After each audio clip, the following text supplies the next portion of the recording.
So most animals have some form of defense. Wow, thank you for sharing. Thank you very much. So you see that? There's a lot of scholars in here. Wow. Okay, we're going to give the floor to Mr. Liz. All right.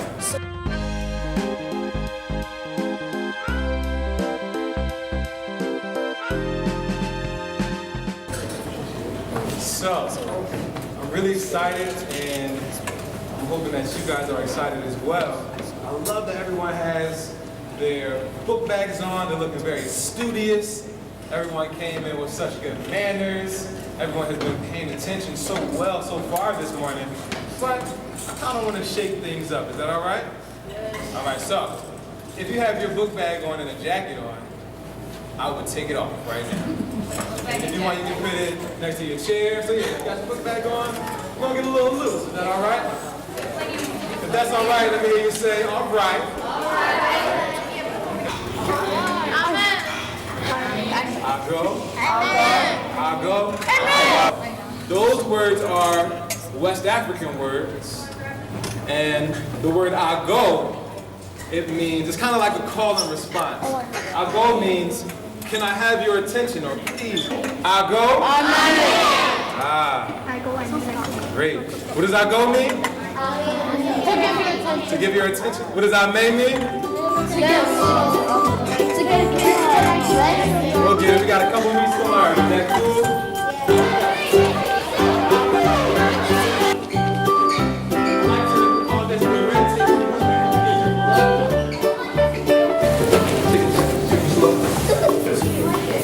Shake one leg. Shake the other.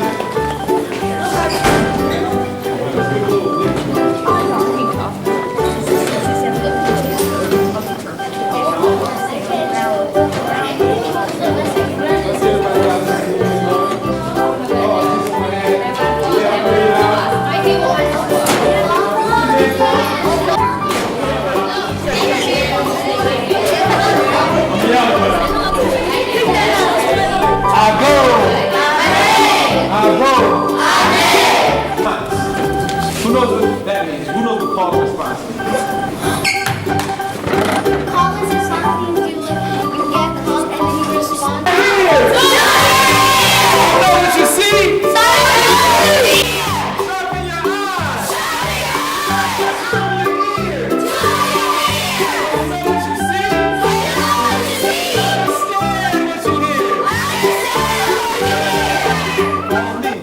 Sharpen your eyes. Sharpen your ears.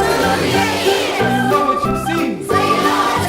Understand what you hear. Follow me. Sharpen your eyes. Tune your ears. So you know what you see. Understand what you hear. Sharpen your eyes. Tune your ears. So you know what you see.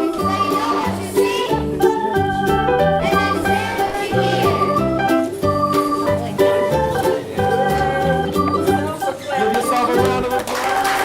Give yourself one, two, three.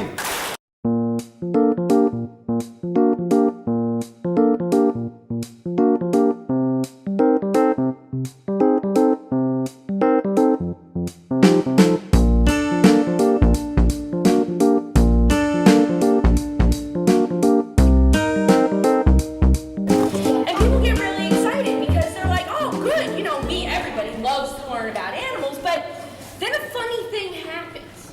They see my shirt, and they see what's on my shirt. And the first question they ask me is, wait. Snakes. You don't have any snakes, do you? And I'll say, well, yeah, of course I have snakes. Yeah, I work with reptiles, and you gotta have snakes if you're talking about reptiles. And then suddenly things change. Then their enthusiasm for me being there goes down.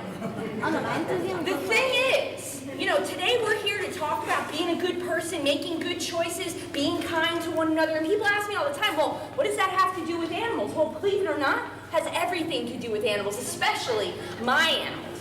Because my animals, they get a bad reputation. People will say to me, as soon as they find out I have snakes, they'll go, I hate snakes. And I'll say, okay, well, why? Why do you hate snakes? I just do. That makes no sense. That makes, yeah, well, see, you guys are smart, A lot of people are not, though, unfortunately. So the thing is, you say that makes no sense, and you're right, it doesn't make any sense. Now, it's okay to not like my animals. At the end of today, if you still say, you know what, I still don't like snakes all that much, that's okay. You don't have to like every animal. You don't have to like every person you meet. You're going to meet thousands of people over the course of your life. You don't have to like everybody, but you should respect everybody. And that includes my animals. Even though my animals are not cute and cuddly, they're not fuzzy, they don't have fun little ears that stick off the tops of their heads or cute little button noses that they use to sniff at the ground, they're still important. Every single animal on our planet is important. Actually, something. You know, just because it's not cute and cuddly doesn't mean it doesn't have a purpose. Every single animal on this planet has a job to do, from the smallest little ant crawling around on the ground to the biggest whale that lives in the ocean. They all have a job. So the thing is, just because they're not cute and cuddly doesn't mean you shouldn't want to learn about them, doesn't mean you shouldn't want to protect them, and doesn't mean they're not important. So even like I say, if at the end of this program today, we're done here today and you still say, I don't really like snakes all that much, or I don't really like some of the other animals that I brought, that's okay. But respect them for what they do. You know, I say every animal has a job to do on this planet. Well, our job as humans is to make sure that not only do we have a nice, healthy, clean planet to live on, but they also have a nice, healthy, clean planet to live on. So, you know, if you've got a piece of garbage, you're at the beach, let's say, over the summer, and the sand is really hot, and you don't want to walk to the garbage can that's all the way back there, what should you do with your garbage? What should you do? You gotta walk it to the garbage. You don't just toss it down on the ground because, hey, that piece of garbage could end up in the ocean and some animal can end up eating it. Or you got a bottle or a can. You're done drinking your soda. What should you do with that bottle or can? What should you do? Recycle it. Because we can use it for something else. You know, that's our job as humans. We figured out ways to be able to reuse things that normally would just be garbage. We figured out how to reuse them. So that way, like I say, not only do we have a nice, healthy, clean planet, but they do too. So we're going to talk about these animals here today. I'm going to tell you their stories about how we got them, all the cool stuff you need to know about them. We're going to get a chance to meet some of them. So like I say, these animals, not the cutest, but they're definitely important. So I know there's more questions, but you're like, you know, you're sitting here looking at me talking. You want to see some animals, right? Yeah. Here we go.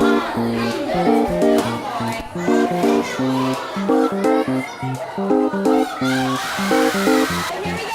Everybody catch them all. I go. There we go. All right, so I'm going to walk around to make sure everybody gets a nice close look, but for right now, this is my friend Dizzy. Everybody say hi to Dizzy. Hi, Dizzy. So now, immediately, obviously, you guys could tell this was no puppy dog or kitty cat as soon as I pulled it out. So we're going to take a little bit of a vote to see if you guys know what kind of reptile this is, okay? So what I need you to do, raise your hand if you think, well, hold on, I didn't give you options yet. Hold on. Gotta hear the question. Yeah, you got to get the options first. If you think this is an alligator, please raise your hand. Alligator, alligator. If you think this is a crocodile, raise your hand.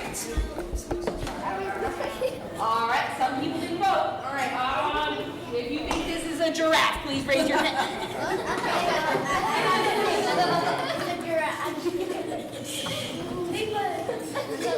Okay, he's not a giraffe. He shouldn't raise his hand. He knows that. So if you thought alligator, good job. You get it. 2 easy things you can remember if you're never sure, if you're at the zoo or the aquarium, or maybe you're even on vacation, and you see an animal like this and you're not sure whether it's an alligator or a crocodile, don't slap me. It's way too early in the morning for a tail slap. You know, how about that? There we go. Okay. Yeah, now he's cute, right? He likes scratches on the head. Everybody always thinks he's cute when he gets a scratch on the head. So if you see an animal like this and you're not sure, remember these two things. One, the color of their scales is different. So let's say a crocodile. Crocodiles have much lighter colored scales than an alligator does. Alligators, they actually have scales that are more like the color of my shirt. What color is my shirt? Black. There you go, okay? Crocodiles are the ones that have more of that greenish yellow colored skin. So that's number one. The other thing you can remember is the shape of their nose is different. Crocodiles, I always say the shape of their nose is more like the letter V. It's very thin and pointy.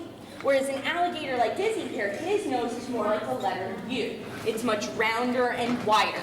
So remember those two things and they'll help you out if you're trying to figure out, is this an alligator, is this a crocodile? Now the other thing you can remember is here in the United States, we really don't have any crocodiles. That's not to say you won't see them, but they don't live here. This is the only native crocodilian species we have here in the United States. So from North Carolina down the coast of Florida, over to Louisiana, that's where you're gonna see alligators. Now, with that being said, when you guys are outside, you're on the playground, you're in the park, walking around on the sidewalk, has anybody ever seen an alligator just walking around? No. Okay, well, you and I gotta talk after the show, but you should not see another animal like this today. The reason is, animals like reptiles, most of them, don't like to live where we live, here in the Northeast. And the reason is, they're called cold-blooded animals. Reptiles are cold-blooded. Now, a lot of people, when we say the word cold-blooded, that usually that would be a bad thing. Like, oh, they're cold-blooded. They have no emotions. They're a bad person. But the thing is, being a cold-blooded reptile, all that means is you don't make your own body heat. So whatever the temperature is outside or in here, let's say it's 72 degrees in here, that's what their body temperature is. And he's nice and comfortable with that. But they like to live where it's nice and warm all year round. Well, obviously, it is not warm all year round around here. So alligators don't like to live here. But we got Dizzy from right here in New Jersey. Wow. So what happened? Now, he did not hop on an airplane from Florida and come up to New Jersey for vacation. Remember I said people try and have these animals as pets. Well, there's a magical place not too far from here. You've probably even been there. And you don't even know it's magic because they put a spell on you as soon as you enter this magical land. All right? And it's called, are you ready? Florida. Pennsylvania. Okay, here's the thing about Pennsylvania. In certain parts of Pennsylvania, you can have your very own baby alligator or crocodile as a pet. Yeah, some of you are intrigued by that. Please don't go to Pennsylvania later today and get yourself an alligator. Because here's the thing. In Pennsylvania, it's not against the rules. It's not against law. But here in New Jersey, it is, for obvious reasons. This is not a good pet. They get to be the biggest reptile we have here in the United States. By the time it's done growing, it could be up to 20 feet long. From the tip of its nose to the tip of its tail, it could be up to 20 feet long and weigh hundreds and hundreds of pounds. Tonight, they decide to open the back door. They open the back door, they kick him in the butt, and they say, "See you later, alligator, have a good life." And they slam the door behind him. Well, the problem with that is he doesn't know where he is. And if it's nice and warm out, like it's been up until a couple days ago, he doesn't know where he is. He's just going to go for a walk. He's outside. He's happy. He says, "Awesome, I'm free." He's like, he's gonna run away. Stop running. Come on. Don't be grumpy. I know it's early. I know you haven't had your coffee yet this morning. He's like, come on. He's mad. Can you relax? Thank you. Okay. They're also pretty lazy animals. That's about all it takes. He's tired now. So he went for a walk. We think somebody had him as a pet, let him go, he went for a walk. Now, the thing about alligators is they like to live in the water. So any freshwater environment is somewhere where an alligator likes to spend its time. So a pond, a lake, a swamp, a river, that's where he wants to be. So Dizzy went for a walk. He went to go find a nice swamp or pond to move into, and he found the most beautiful swamp in all of New Jersey. The water was nice and clean, it was warm. He said, "Perfect. This is gonna be my swamp. I'm gonna live here forever. Look at this. I'm the only alligator here. I am the king of my own swamp." There was just one problem. It wasn't a swamp. The pool. It wasn't a pond. And it wasn't a lake. What was it? A pool. A pool. Oh my god. Oh my god. Why?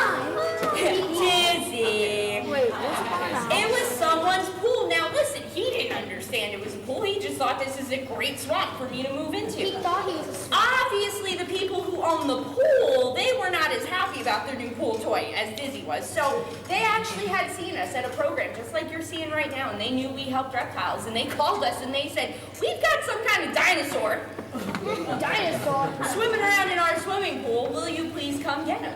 So, of course, we were a little unsure of what we were walking into, but sure enough, as soon as we got to their house and we took a look inside this pool, there was Dizzy going around and around and around and around and around and around and around and around and around in circles in this person's pool. So, long story short, We scooped him up and we've had him ever since. Now, the reason why we call him Dizzy, remember I said he was going around in those circles in the pool? Well, the thing is, he's not supposed to do that. No animal is supposed to just walk around or swim around in circles all day. Yeah. So something was wrong with Dizzy. Now, swimming is what an alligator is best at doing. And that tail that he was so kindly slapping me with before, that's how they get around. They don't swim with their arms and legs like we do. We have to kick our legs and pump our arms as hard as we can. Well, they have a nice big tail. And they move that tail back and forth in the water, and that's what propels them forward. So he had no problem moving in the water. He had problems steering in the water. So once we got him back to our place, we discovered that he actually had a broken leg. Yeah, I know. But the good news is he's all better now. He can swim in straight lines just like any good alligator. But what was happening was because he couldn't steer, he couldn't move that leg, and so he couldn't steer. So it was basically like if you've ever been to the grocery store, all right, and you have that shopping cart with the wheel that just won't spin and it always wants to go off in one direction? Yeah. That's what was happening with him. But like I say, now he's all better. The leg, there really wasn't a lot we could do for it. You can't put a cast on an alligator's leg. So basically, we just kind of had to let it heal up on its own, and it did. And now he can swim in straight lines just like any good alligator should. And believe it or not, remember I said, we've had him a long time now. We've had him about 20 years. 20 years? Yeah. Then how is he not even a full grown Here, man? another news one. There we go. Yeah, we've had him about 20 years. So he doesn't look that old, right? So let's he looks 50 years old, doesn't he? Here's the thing. We've had him 20 years. He's not 20 years old though. He's probably 23, 24, maybe somewhere in there. Well, he doesn't make his own body heat. And you want to know what his favorite thing to do all day is, other than slapping with his tail? Sleep. He sleeps. Yeah, go sleeping. Sleeps 16, 17 hours a day in some cases. If we weren't here right now, he'd be asleep. I'm not even 100% sure he's awake right now. Yes, his eyes are open, but that doesn't mean he's awake. So that's the thing. They sleep most of the time. So he doesn't need as much food as mammals do. So we feed our alligators once a week. That's more than enough to keep them nice and happy and healthy, but it causes them to grow very slowly. So even though he's an adult alligator, he's probably only about the size of maybe a 3 or 4-year-old alligator. And in his lifetime, he'll probably live to be maybe 60 years old or so. He's not going to get to be much bigger than this. He'll grow, he'll continue to grow, but it's going to take him a very long time to get any bigger than this. So I'll always be able to pick him up and take him around and do programs like this with him. And let's put it to you this way. He's going to still be doing programs long after I've stopped. Yeah, I'll be retired and he'll still be doing programs. So that's the thing. These guys don't grow very quickly because of how we take care of them. But like I say, it's enough to keep him healthy. But could he eat more often? Yeah, he could. But he doesn't need to. What you want and what you need are two totally different things. If I fed him more often, he could eat. But honestly, that wouldn't make him healthier. It would just make him fat. Because remember, he's not a wild alligator. He's not walking around every single day. He's not swimming around every single day trying to find food and protect himself from predators. He sleeps most of the time. So he doesn't need to eat more often than that. Now, real quick, he does have tape on his mouth, yes. But that's not because he talks to me too much while we're driving around. He is the only animal, the alligators are the only animals that we ever take when we come out to talk to people. And the reason why is, remember I said, any animal with a mouth and teeth can bite. Now, that's true for all my animals, so why don't I take the rest of them? Well, this is the only one that if there was to be an accident, let's say I got sick all of a sudden, and I fainted, and I dropped Dizzy on the ground. Not only would you guys gain athletic ability you didn't even know you had until today. You're gonna run, you're gonna scream, you might even wet your pants, I don't know. It's okay, I don't judge. Alright? If there's an alligator on the ground, you'd be scared, you'd run, you'd scream, well guess who'd be just as scared as you? You would. Yeah. So could he bite? Yes. Yeah. So think of the tape on his mouth like a seatbelt you wear when you're in the car. It's not fashionable, okay? But you wear it so in case there's an accident, you're nice and safe. You're held in place, you're not going to get hurt. That's why I've got the tape on his mouth. It doesn't hurt him. He can still breathe. He has a nose just like we have, so they use their nose to breathe in and out. They don't use their mouth to breathe. And as soon as we're done for the day, he's like, yeah, he's like, I've had enough. Put me away. As soon as we're done for the day, the tape comes off, he swims around for a couple minutes, and then does his favorite thing, which we said was? Sleep. Okay, so are there any questions here? I'll come around over here so you guys get closer. Yes! That Dizzy lives with, and every single one was found here in New York, New Jersey, Connecticut, places where these animals don't belong. So we give them a good home, and we keep them for the rest of their lives. Now, in case they get to be too big, sometimes we do work with zoos or aquariums. If we can't keep them, we'll give them to a place that can. So if you've ever been, has anybody ever been to the Turtle Bath Zoo in West Orange? Okay. Has anybody ever met the alligator Peaches? Me. Alright, the next time you're at the zoo, if you don't know who Peaches is, go visit Peaches. Peaches was one of our first alligators, and because we were so small at the time, we couldn't keep Peaches. So they have had Peaches, I want to say, for like 22 years now. So that Peaches is one of their alligators, much bigger than Dizzy, okay, even though they're about the same age, but they have the space to be able to keep such a large alligator. So stop slapping me. The next time you go, check out Peaches. So yes, he has lots of other little friends, and they all live in ponds together. Yep, you see those teeth? They stick out. No, we're not going to be able to touch them. Okay, unfortunately, here in New Jersey. I don't know. Ask him. There we go. You know, I'm here today to tell you you're not mean animals and you're slapping.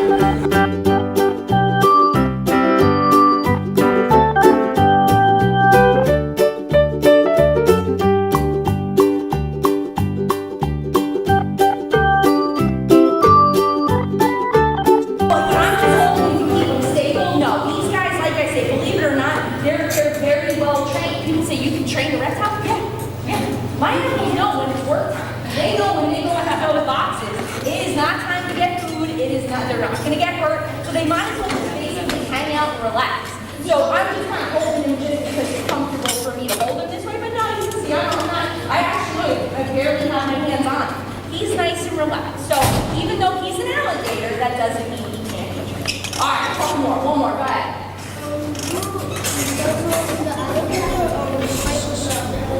Do they fight with the other alligators? Yeah, sometimes that does happen. You get an alligator fight because they do have to live together at times. But we do our best to either break it up or try and feed them.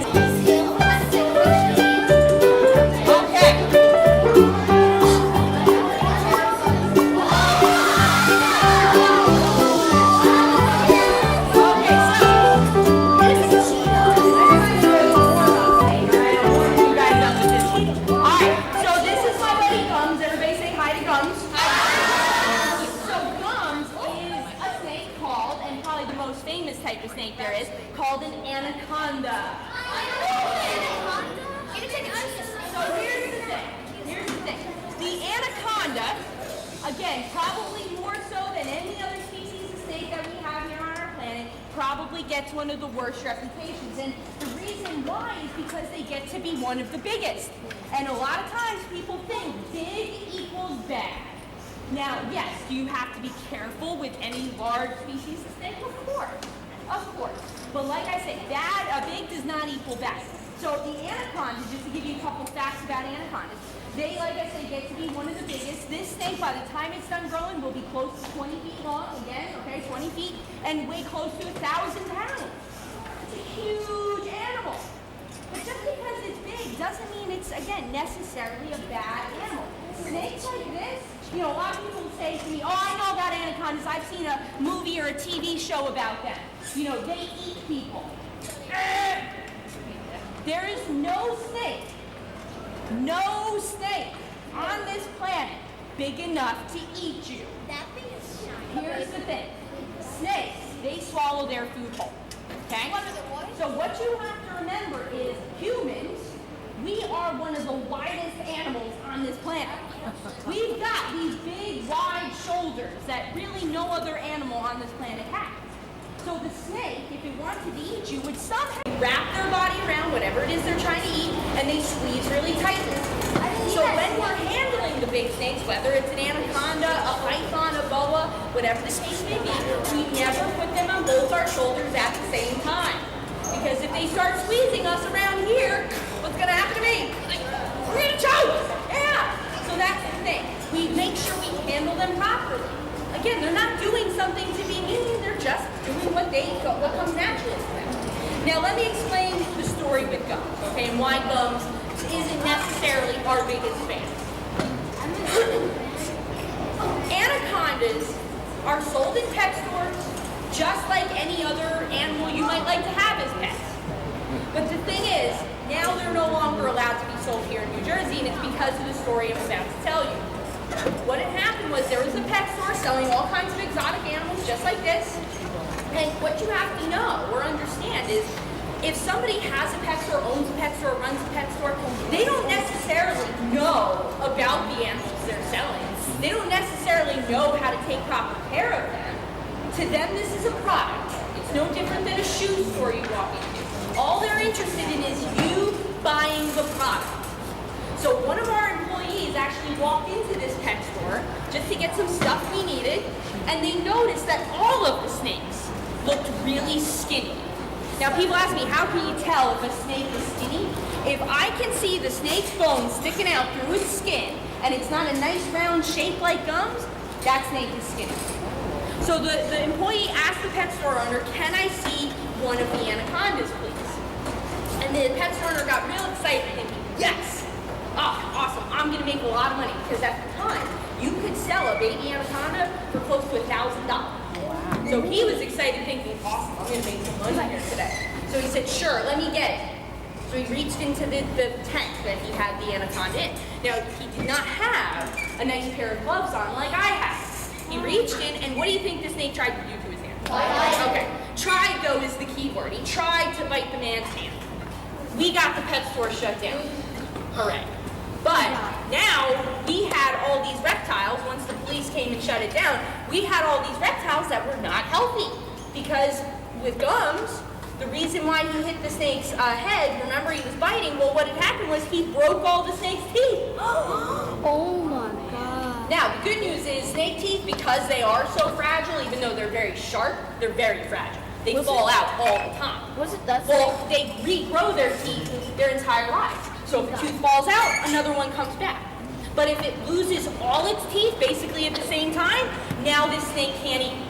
That's why they were so skinny. The snakes couldn't eat. The food just kept kind of falling out of their mouth. They couldn't hold it in their mouth enough to be able to push it down into their stomach.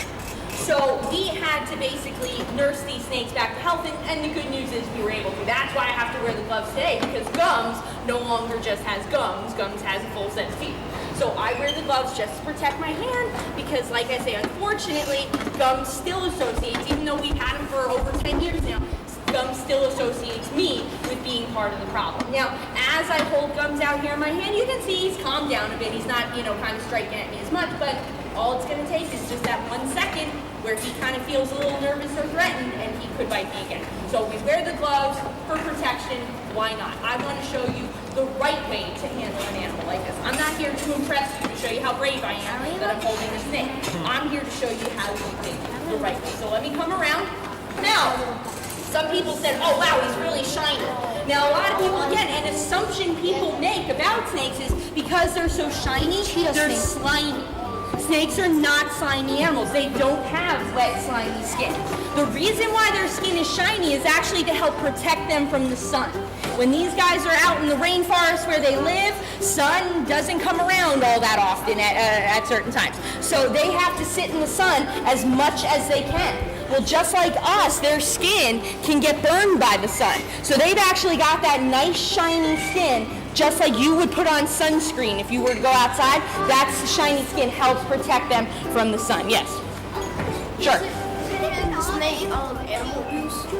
Isn't hitting the snake animal abuse? It absolutely is. And now at the time, I don't actually think this person went to jail. I think now they certainly would. So I think at the time, they not only did they lose their business, but I think they just had to pay a fine or something like that. Yeah. Do we get to touch it? Well, this one we're not going to get to touch, but I do have a snake that you guys will be able to touch. Yeah. The thing is, people ask me if they can touch gum.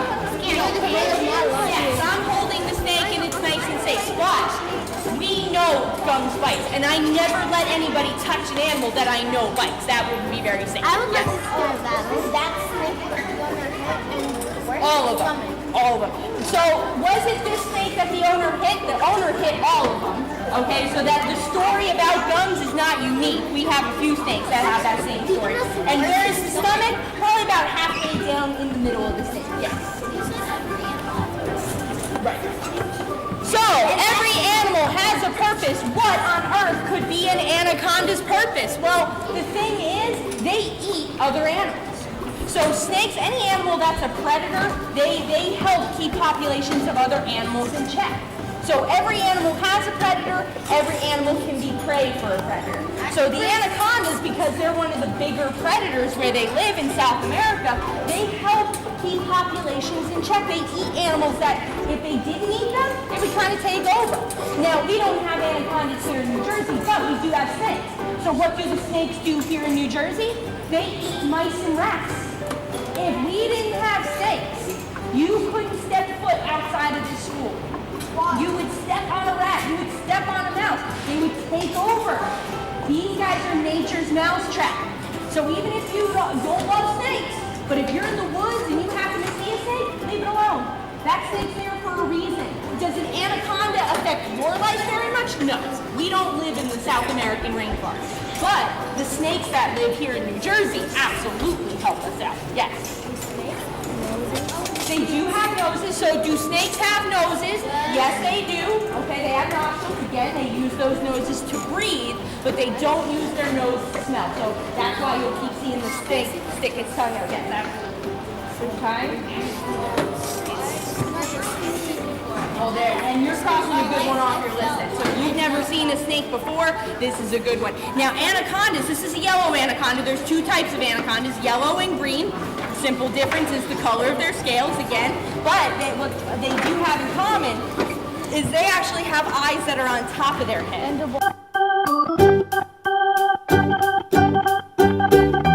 Excited about what's going on so far? You having a good time? Are you ready to see and learn some more? Yeah! Are you ready to see and learn some more? Yeah! They say this is the best program ever. Who agrees? No. Close your eyes, draw a picture of a turtle, okay? What does the turtle look like? Draw it, start from the head, kind of work your way back down the shell, okay? How many feet does it have? What does the turtle look like? Okay, so kind of get that in your head. I got it. Okay, everybody got it. Okay, open your eyes. Okay, so what I need you to do, I need you to raise your hand if you drew a picture of a turtle in your mind and tell me, what does your turtle look like? Give me something to describe your turtle. What's something to describe your turtle? My turtle, it has like a bumpy shell. Bumpy shell, okay. Turtle has bumpy shell. What about your turtle? Spiky shell. Spiky shell? Okay, what else? And the turtle's purple. Has patterns on its shell. Good, okay. What about the color of the turtle? What color is the turtle? What color is your turtle? Defending the turtle. Green, okay. So we've got a bumpy shell with nice patterns. It's green. I want to call the Let's take a look at your turtle. I want to call the turtle was offended. Snapping turtle. Snapping turtle. Yeah. That's not turtle from Yeah, you're not it. It's African snapping Right here. turtle. Catch him up. I go. I'm in. So you drew a picture of a turtle in your mind. This is probably not the picture anybody came up with. Okay? Now the thing is, you are correct though. This is a snapping turtle, but people forget that not all turtles are these cute little green turtles with fun little shells that have beautiful patterns on its shell. Snapping turtles are turtles just like the turtle you drew in your mind, but they look a little different. And the thing is, my snapping turtle looks way different than any snapping turtle you're gonna see, because let's take a look at its shell. Can you guys see that shell there? It is kind of spiky. It's kind of Okay, here's the thing. None of you, even if you came up with a picture of a turtle that looks close to a snapping turtle, none of you came up with a picture that has a turtle with a shell that you could eat cereal out. Okay? No turtle shell is supposed to have a bowl shape like this. So what happened with the turtle? Well, the thing is, snapping turtles are a turtle. Of all the animals I have here today, this is the only one that you should ever see here in New Jersey. Jersey. So what happened with the snapping turtle? Well, in the springtime, that's of course when these guys start to hatch, okay? With the turtle nest, they start to hatch, the little baby turtles come out, and the thing is, no matter what kind of turtle you're talking about, baby turtles, they're all not much bigger than the size of a quarter when they're first born. So when people see these cute little baby turtles, even cute little baby snapping turtles, walking around in their backyards, their reaction is to want to protect it, okay? Now, like I said, we're talking about being a good person here today, doing good things, but sometimes even doing a good thing can be a bad thing if you don't know what you're doing. You should always get help. Okay, if you've got a problem or you see a problem, get help. You've got lots of amazing adults here who want to help you if you see something that's not right or you yourself have a problem. Well, what had happened with this turtle was somebody saw what they thought was a problem and they tried to fix it themselves without having the knowledge that they needed to be able to fix it. This person found 2 little baby snapping turtles in their backyard and they thought, oh no, somebody's going to step on them, somebody's going to eat them, I don't want that to happen. So they said, I'm going to bring these baby snapping turtles inside, I'm going to take care of them, I'm going to grow them up nice and big, and as soon as they're big enough, I'm going to let them go. Wait, that's a problem. Well, the problem, yeah, with that is he didn't know how to take care of baby snapping turtles. And, you know, a lot of people think turtles, they're these nice little animals that just like to eat grass all day. Now, that's not to say turtles do like to eat that stuff, but they also like to eat other animals. That's what the snapping turtles eat. They eat other animals. They eat fish. They eat mice. That's how they get the calcium that they need in their diet. Now, luckily for us, we don't have to eat mice to get calcium. You can eat cheese. You can eat yogurt. You can drink milk. Well, these guys, they can't drink milk. So they have to eat other animals to get that calcium because a turtle's shell is bone, just like your skeleton. So just like your bones need calcium to grow nice and big and strong, so does his. Well, the problem is, because he wasn't getting that, his shell didn't develop properly. If you were denied the nutrients that you need to grow up nice and big and strong, you wouldn't look right either. So his shell didn't form properly because of that. And I have 2 of them, they look exactly the same. Okay, so this is my buddy Dent. Dent, his shell is not supposed to look like this, but the good news is it doesn't bother him. Just because his shell doesn't look right, it doesn't bother him. And guess what? Other turtles don't care either. Because the shell is like this, he can't protect himself properly out in the wild. But just because it looks like this, other turtles, like I say, are not going to make fun of him. They're not going to call him names even if the shell looks like this. He just wouldn't be able to protect himself properly. So that's the reason why we're going to hold on to Dent, all right, and his buddy Bull, because, you know, they kind of both look like this, like I say. But the person didn't understand what the problem was. Well, if you guys have ever even seen a picture of a turtle before, let alone see another turtle, you immediately saw what the problem was with this turtle. He didn't understand. So like I said, doing a good thing sometimes, unfortunately, can be a bad thing if you don't know how to take care of the problem properly. So it's always good to ask somebody else if you've got a problem, or like I say, if you see a problem, ask somebody who maybe knows a little bit better, and then you'll learn. And in the future, now you'll know how to take care of the problem. If this person had come to us first, we would have told them to leave the baby turtles where they were. This is a natural species. They belong out in the wild. And unfortunately, yeah, sometimes babies get eaten by other animals? Yeah, but that's nature. Everybody, I said before, is food for somebody else. So yeah, cute little baby turtles, we don't want to see them get eaten, but if that's what happens, well, that's what was supposed to happen. So even though you want to protect them, the best thing to do is leave them alone, but certainly, if you bring them into your home, you want to know how to take care of them properly. Yeah. Well, you know what, so why does it have 1 tooth? It has 0 teeth, actually. Turtles don't have teeth. Turtles have beaks. Remember I said birds and reptiles have a lot in common? Well, birds have beaks. Turtles have beaks, just like birds. So snapping turtles have a nice, strong beak. Now, all turtles have a beak. But the reason why we call snapping turtles, what are they good at doing? Snap. Now, the thing you have to remember is all turtles can snap. But snapping turtles are, like I say, really good at it. So you have to be very careful handling them because they can bite, okay? They do have that beak. So even though they don't have teeth, they still can bite. And like I said, the snapping turtle has a strong bite. So that's why we get to call them snapping turtles. You call them masters. Yeah, right? They're master turtles, yes. Are we allowed to touch it? Well, again, we're not going to touch the snapping turtle, but I did bring examples of most of these guys for you to be able to touch. So don't worry, you're going to get to touch something with the shell here today. Question about the tail. Okay, how can you tell? And somebody else asked me this too. How can you tell if the animals are a boy or a girl? The honest answer with most of the animals we're seeing here today is it's very difficult to tell if they're boys or girls. The reason why is because that's what helps them hunt.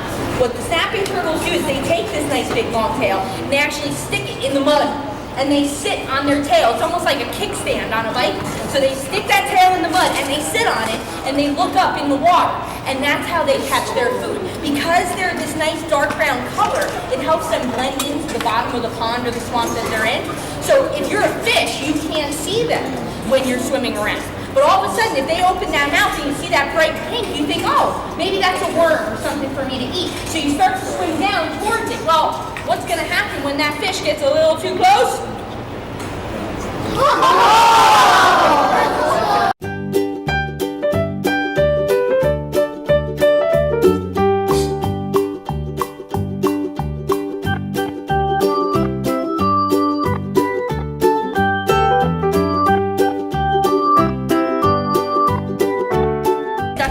Just like they get stuck inside your nose, they pull their tongue back inside their mouth, and on the roof of their mouth is a little gland, like a teeny tiny little jelly bean. And they touch their tongue to that gland, and it tells them what they need to know about the smell. So the reason why their tongue is split is so when they stick their tongue out, smells get stuck to either side. And it tells them where the smell kind of is. So rather than sticking their tongue out 1,000 times to figure out where a smell is, they can stick their tongue out just once, and it gives them a better idea of where the smell's coming from. So tegus here, they have a strong bite. They have very strong muscles in their jaws that help them bite, and they do have the saliva in their mouth that's full of germs, so that's how they hunt for their food. But biting is not the way they protect themselves. They protect themselves with this nice big tail. Okay, let's talk a little bit about the tail.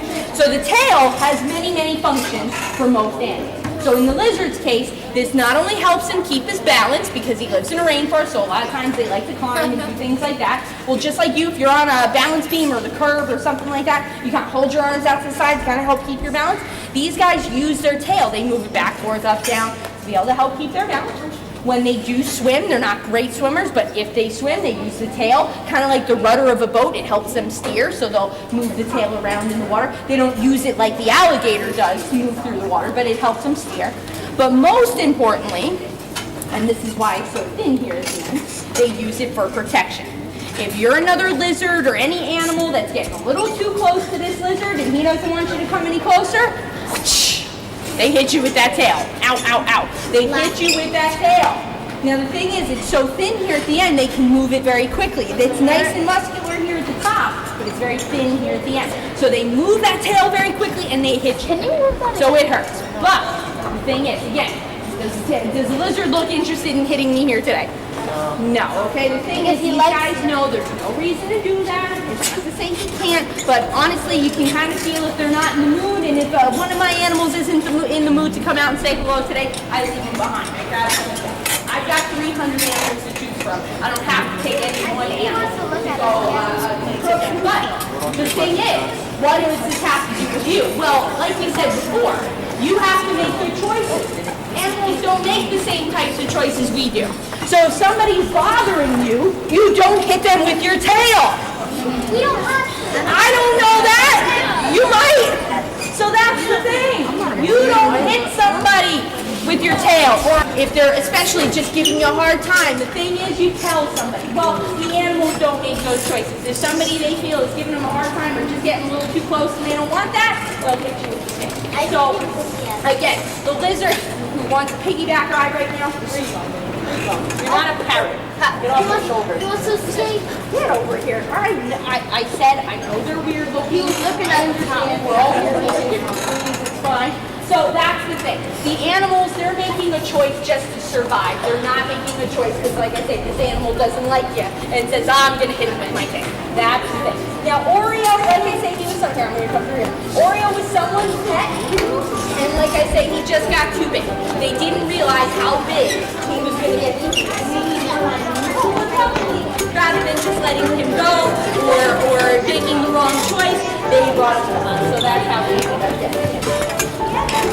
Now, he doesn't like to eat Oreos, okay? Reason why I call him Oreos, he kind of looks like he's got Oreos stacked up on his back and he's sort of using that a little bit. But he does like to eat something that's a little bit strange. You guys want to know what his favorite food is? Now, out in the wild, he eats all kinds of different little animals, things like that. So we do feed him things like mice, but one of his favorite